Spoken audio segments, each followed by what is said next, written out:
What's going on, YouTubers? My name is Robert Serrano Jr., and I am the natural born thriller. And welcome everyone to WWE NXT Review, the show from July 18th, 2018. Alright, so let's just jump right into it, folks.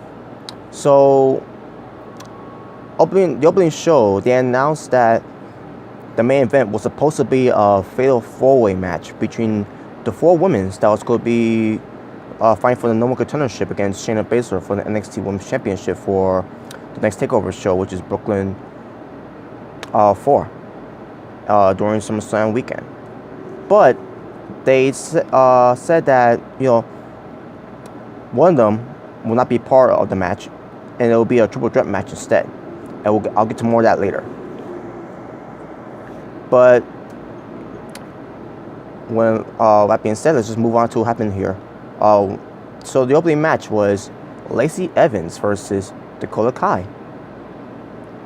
So the lady of NXT was in control of much of the action in this match with her insane psychology offense.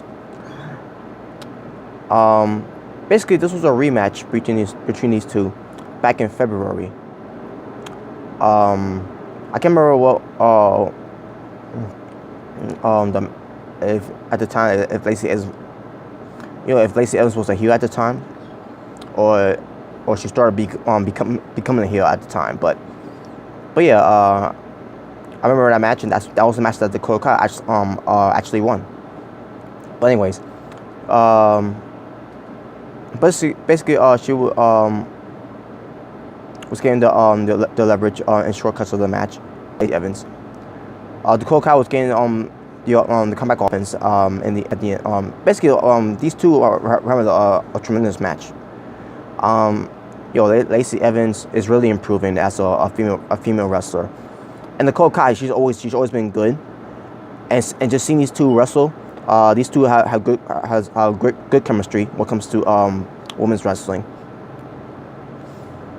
And I just love how Lacey Evans, how she's being developed as a heel because of her background, and with her being a lady, she's a classy lady, or who say that she's a role model to all women and to all little girls and all that.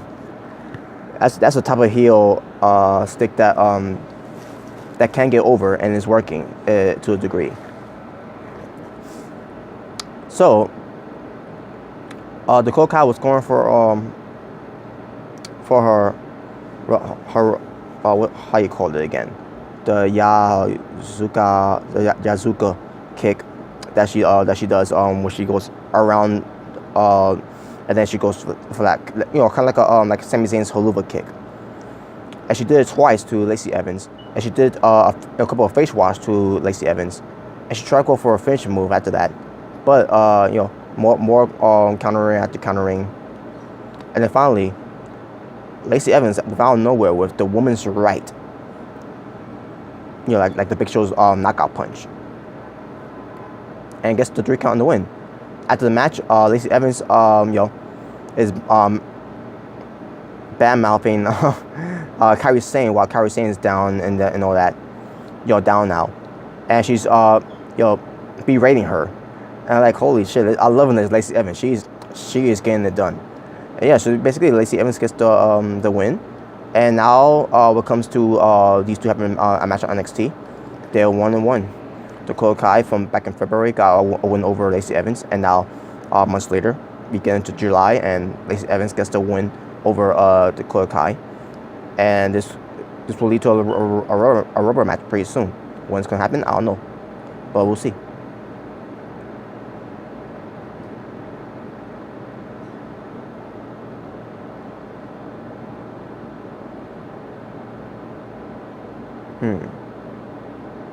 Interesting. Anyways,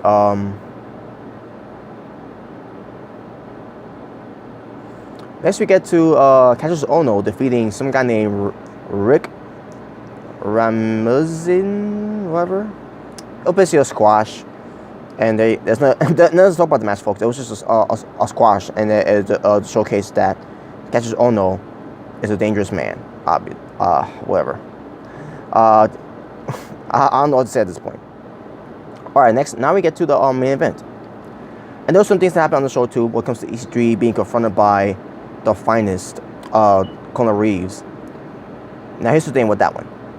When they had EC3 interrupt the victory of the Velveteen Dream, I thought they was going to do something with EC3 and the Velveteen Dream, having their own program. But now they went to another direction, which is confusing and makes no sense here. Now all of a sudden they're going to do something with Conor Reeves and EC3 having a program. Now I kind of like what they're doing with EC3 and the Conor Reeves. I mean Conor Reeves. Because Conor Reeves saying that he's the finest and all that, and everything that EC3 is wearing and everything that EC3 is about, and because his physical appearance and his physical physique and all that, and what comes to being coming from a wealthy family and all that, which we're not supposed to mention who from that storyline, from Impact Wrestling. And then with the watches and the suits and all that, and he's like, but it's not the finest and everything, and the EC3 is like, it's basically challenging Conor Reeves and all that. Then so that's good. That's gonna be the new program, not EC3 and the Velveteen Dream. It's gonna be Conor Reeves and EC3 instead. How that's gonna work out, I don't know. Now I don't know what they're doing here. Now at first I didn't know what they were doing with EC3, but now I know. They're basically they're gonna have EC3 be a face now. Or maybe, but based on what they did here with EC3 being confronted by fans, and the way that he's smiling, and then he looks like I think he's more like a tweener, half heel, half face. Because we all know that Conor Reeves is what comes to him being the finest, he's a heel. So yeah, and as far as the Velveteen Dream, I don't know what they're gonna do with the Velveteen Dream. We'll see how that develops. But with that being said, also we also had the Undisputed Era on the show as well. They were kind of promo. I don't remember what the promo was. But yeah. Oh yeah, I remember now. Something about Ricochet wants to go after Alan Cole's NXT North American Championship. That's basically it. So that's gonna be the feud coming up. Hopefully that's gonna be built up for Takeover Brooklyn 4. We'll see. Alright, now we get to the main event. Now I can get to the main event. And it will feature a triple threat match. Again, I explained before from the beginning of this video. It was supposed to be a fatal 4-way match. But it ends up being a triple threat match. It will be between Kairi Sane versus Nikki Cross versus Candice LeRae. And you notice there's one person that I'm not mentioning. Because again, supposed to be a fatal 4-way match. And that one person that was supposed to be in this match was supposed to be Bianca Belair, because if you remember, last time I did the NXT review, I talked about how it was going to be Kairi Sane, Nikki Cross, Candice LeRae, and Bianca Belair, I meant to say, that's to compete in this fatal 4-way match to face Shayna Baszler for Takeover, for the women's championship. But what they did here, Bianca Belair couldn't be a part of it because she is injured. They didn't explain what was her injury, and once they said that, I said to myself, yeah, she wasn't really injured. They just pulled her out of the match. And I said to myself, then why even include her in the first place if she was that annoyed me there, folks. And speaking of injuries, always this camera has a way to turn it around. Let me see something here.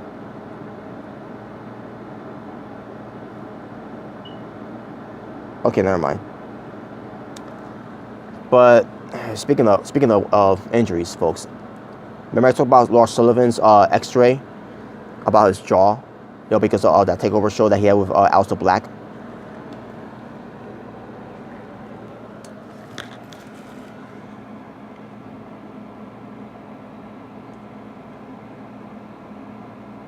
Now here it is. This is the X-ray that they showed weeks ago. About 2 weeks ago, I believe, or 3 weeks ago, that they said that Lars Sullivan's gonna be out because of his jaw that was cracked by the that black mask kick by Aleister Black, which, by the way, folks, bullshit. That's not a real X-ray. That's not even Lars Sullivan. Bullshit. And it was revealed that it wasn't really him. It was revealed on the internet that that was not Lars Sullivan. That was a fake X-ray taken and all that, just to save face for and to keep Lars Sullivan off of NXT because of that botch. That's why I believe that's why they did that, because of that terrible botch happened when Lars Sullivan basically sold that kick, even though he didn't get kicked with it and all that. That's why they did that. Now, when it comes to Bianca Belair, they obviously want to protect her and don't want to give her the opportunity yet. But whatever. But as far as this match was, still it's been a good match. Kairi Sane did her thing with her being crazy and all that, and having some crazy offense. Kairi Sane having some pretty good offense, and then you had Candice LeRae having some comeback offense. And Candice LeRae was taking a lot of crazy bumps in this match. A lot of crazy bumps. Kairi Sane was taking one too, but the one who took the most crazy bumps was Candice LeRae. Like, wow. And it was completely insane, this match. And of course you got the dueling chants from these crowds from the background, for Kairi, Sane, Nikki, Cross, Kairi, Sane, Nikki, Cross, and then later on they did with Candice LeRae, Candice wrestling, Candice wrestling, Nikki Cross, Candice wrestling, Nikki Cross. They're half tolerable, the NXT fans. The WWE main roster fans, on the other hand, I'll get to more of that one when I get a chance, when I see my my Extreme Rules review, and I'll do a live stream for that one too. Basically, when you see my live stream of it, yeah. Well, anyways, back to this. But so also during the match too, by the way, I should mention this. Before the match started, you have the Queen of Spades, the NXT Women's Champion, the Magician of Submission, Shayna Baszler, the NXT Women's Champion, on commentary. Oh yeah, I should mention too, by the way. Nigel McGuinness, Mauro Naro, Percy Watson, Full Sail University, Winter Park, Florida. There you go. I forgot to mention all that too. But yeah, as far as Shayna Baszler on commentary, she did fine. She did pretty fine. I enjoy her being on commentary. But yeah, and let's get to how this match was so electrifying. It was because it was a good main event match. Now imagine how great it could have been if they wouldn't done that fake injury angle with with Bianca Belair. Because last we heard of Bianca Belair, she was on her honeymoon. Oh, speaking of which, the Street Profits had a video vignette on the show, and so did War Machine, War Raiders, basically, about the whole thing with Hanson and Rowe, where they started off as opponents, and then they all of a sudden became a tag team, and then that's where War Machine came about, and they show footages of them being in indie shows, and with them being in New Japan. They didn't show anything about Ring of Honor, but still they show how they're a dominant tag team and all that, and they won championships everywhere they went. And then the whole thing with him being in a motorcycle accident, which I knew about at the time, but I didn't know how serious it was when it comes to his motorcycle accident. When it comes to his motorcycle accident, he could have been dead. And his doctor said to him that he's lucky to be alive, and he said, "You may never wrestle again, but look at him now, still wrestling." But yeah, and still to this day he still wrestles, and still to this day, obviously, and still to this day he rides a motorcycle. And also they show him being with Sarah Bridge, who is Sarah Logan on the main roster, or better known as Crazy Mary Dobson, Crazy Mary Dobson. But she's Sarah Logan of the Riot Squad on Raw. But yeah, those two are I think they're married. Rowe and Sarah Logan. In real life they're married. But yeah. And they show that with Rowe being out, Hansen was being a singles wrestler at the time. And then he came back, and then they pursued being a tag team again. War Machine, and now they're in NXT as War Raiders, and yeah, they're here to bring the war, and they want to be NXT tag team champions. It was a good video package too. It's a way to show who are they and what they're about, why they love to do what they love to do, and they want to show everyone what they're made of, and what they can do in professional wrestling, and what can they do to contribute as wrestlers too. So yeah, that's basically it from there. But now let me get to the match here. So this was a non-stop action in this match from bell to bell between these three women, Nikki Cross, Kairi Sane, and Candice LeRae. They're all killing. We're all doing their job, their thing in this match. And like I said, especially Candice LeRae. Like I said, she took all the crazy bumps in this match. Cross at one point was chanting NXT. This is awesome, know that. And like I said, they also doing dual chants too as well, which it was getting annoying. But I was like, you know what, whatever. At least they're not chanting for a clock or anything stupid. That's all I gotta say from that. But in the end, yeah, Candice LeRae going for her unprettier move, which I don't know what they're calling it, what she's calling it.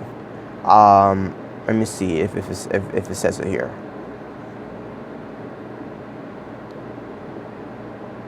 No, it doesn't say it.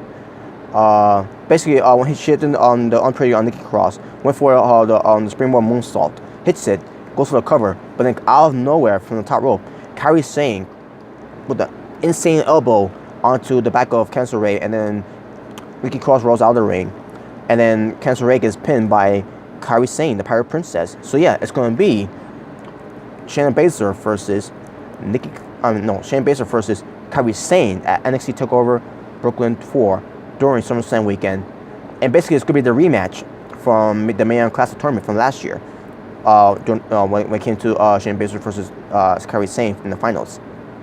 And this time it's gonna be better than the match that they had last year, because last year they didn't have the time that they should have gotten last year. But this year they're going to get the time to wrestle more than 15 minutes, I believe. That was the match from last year. Hopefully they'll get more than 15 minutes, but we'll see. In fact, let me double check, folks. I'll be right back. Okay, so I was kind of close. The match was actually 12 minutes that they wrestled each other. Shayna Baszler and Kairi Sane from the Mae Young Classic tournament from last year. But this year, when it comes to TakeOver Brooklyn 4 during SummerSlam weekend, they should have more than a 12-minute match. And no, to give them more time this time. The saying that the WWE didn't allow them to have last year in that finals, because I know they could have done more in that match, but because they I guess they're wasting time or whatever, I don't know. Oh yeah, that's right, because they want to do that 205 Live Vince McMahon Kevin Dunn garbage type of deal. That's why they rushed it. So yeah, there you go. But yeah, and after the match was over, Kairi Sane looks doing this, like looking to the telescope, because she's the Pirate Princess. She's looking at Shayna Baszler, who's holding up the NXT Women's Championship and all that. So yeah, that's gonna be an awesome match when we get to it, folks. Awesome match is gonna be for TakeOver Brooklyn 4 for the Women's Championship between Kairi Sane and Shayna Baszler, the rematch from Mae Young Classic tournament from the finals last year. Tournament wrestling for NXT. From July 18th, 2018, 3 matches. My overall rating for the show, I'm gonna go 9 out of 10. It was an amazing show, and plus you had that story about the War Raiders, aka War Machine, Hansen and Rowe, especially what happened with Rowe. So yeah, and the main event, the main event also was an amazing main event match. So 9 out of 10. So that being said, folks, thank you all for watching. If this is your first time watching me, my name is Robert Serrano Jr., Natural Born Driller. Please subscribe, and if you enjoyed this review, give it a thumbs up. If you didn't enjoy, give it a thumbs down. Either way, the choice is yours and yours alone. And with that being said, you all take care. You have a good night. Peace on the streets. Talk to you all soon. But for now, I'm out.